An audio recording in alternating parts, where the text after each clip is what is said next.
Sa Enero na ang deadline ng Bangko Sentral ng Pilipinas para malagyan ang lahat ng mga ATM card ng pangontra sa tinatawag na mga skimming device.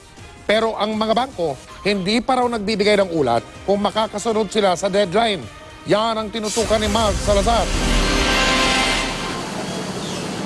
O bigayan na ng Christmas bonus kaya pila na sa mga ATM. Bilang pag-iingat, mainam na maging alerto lalo't hindi na bago ang skimming device ng mga sindikato, yung ikinakabit nila sa ATM card slot para makopya ang bank details sa inyong card.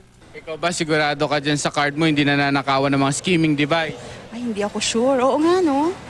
Tama ang ginagawa ng ilan na sa loob ng compound ng kumpanya nila gumagamit ng ATM. Siguro naman walang makakapasok doon na pwedeng maglagay ng kung anumang device. Paano ka pumipili ng machine? Kailangan yung may gwardya, yung bangko. Tsaka, At saka nasa loob. Hindi yung malabo, madilim. sige ng Susan Ramos, inabot ng doble malas. Nanakaw ang lahat ng halos 70,000 pera niya at ng anak sa isang maghapon lang. Nakapag-withdraw daw sa iba't ibang ATM ang suspect kahit hawak niya ang ATM card nila mag-ina. At dagdag pa sa trauma, napahirapan sa bangkong makabawi ng perang nanakaw sa kanya. Ang decision nila, hindi na nila i-refund yung pera ng anak ko. For the reason lang na sabi nila kasi, bakit daw alam ko yung PIN number ng anak ko? Natural, kasi inopen ko yon 10 years old pa lang yung anak ko. Di ba?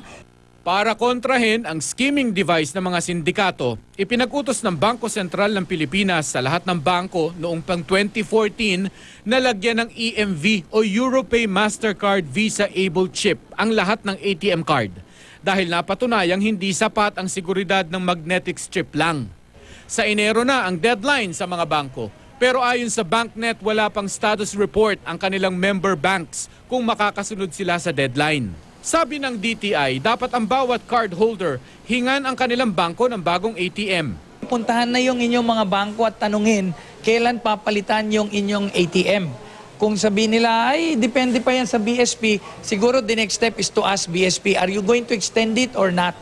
Sinubok namin kunin ang panig ng BSP at Bankers Association of the Philippines tungkol sa pagpapatupad ng EMV chip ATM cards. Ngunit pareho silang hindi nagpaunlak ng panayam. Mark Salazar, Nakatutok, 24 Oras.